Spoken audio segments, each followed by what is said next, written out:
So number one, I think the mental health screeners are wrong because the plates are too full, but also because this is literally saying we are going to have unlicensed people screening asymptomatic children. Yeah. So that's like a nightmare. And also it's like there is nowhere way that leads anywhere good. It isn't like they're flagging students because there is a concern and they're bringing the parents in and they're beginning to figure out what's going on. This is every kid. Yeah, Now, that's I have heard crazy. stories from parents where they decide to give some survey to kids, and the kid is like was up super late at hockey practice, or he's really tired, or he's not feeling well, and next thing you know, his answers lead some dum dum to think, oh my goodness, he's at risk of suicide, and they call the Right. parents, and the parents, I'm not kidding you, go speeding down to the school because they're being told by some clueless person that their child is suicidal, when that is like the furthest thing from what was actually going on. So that's one problem, right? The other problem is it's total government overreach. Like, what are you thinking saying you're mandating screeners for every single child?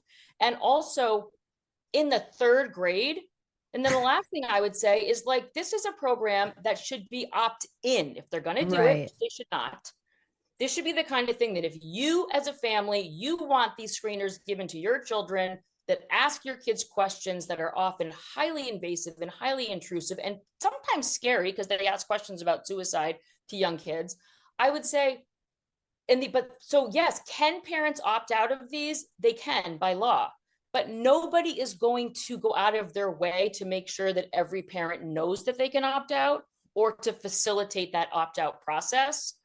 Which I think is another huge red flag. The last thing I would say is one of the doctors who helped write these screeners and develop this, not write the screener, develop the program. She compared these to vision and hearing screenings. Wow. That's And crazy. to me, you're taking two of the most objective tests, hearing and vision, and you're equating them to the most subjective test, which is the mental health of a third grader who you barely even know. And by the way, these would be mandatory every year, starting in third grade through 12th grade. This is a Just little bit when the state terrible. comes for your kid, you know? It feels a little bit like, And what are you doing? What are you even trying to plant in their heads? I don't understand. It does how are you getting a sense for how people in Illinois are feeling about this? my understanding is that the backlash has been pretty massive. Now, what I would say, to be fair, is I do think that most people who support these kinds of things truly believe they're doing the right thing and that they Yeah. think that they're helping and they think that they're going to help, you know, catch somebody who could be headed for trouble. So it's not that I think that this is insidious in terms of intentions from most people. I just think now that the evidence is overwhelming that despite any good intentions, this obsession with mental health in schools, this obsession with making kids think about themselves, reflect on themselves, talk about their feelings, it is not helping. It is actually making things worse. And every data point kind of tells us that. So I think people need to sort of let off the gas and just acknowledge that like this just isn't the proper role and it's not helping. And again, does the school need to be a safety net for children in crisis and for children that are really struggling? Of course they do.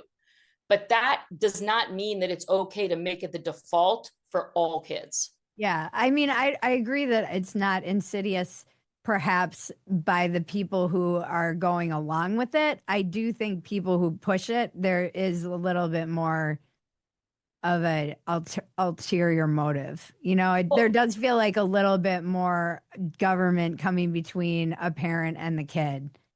no, that I agree with because oftentimes there are people who work in schools who assume that a person like me who's against these screeners, that makes me like a bad, dangerous person.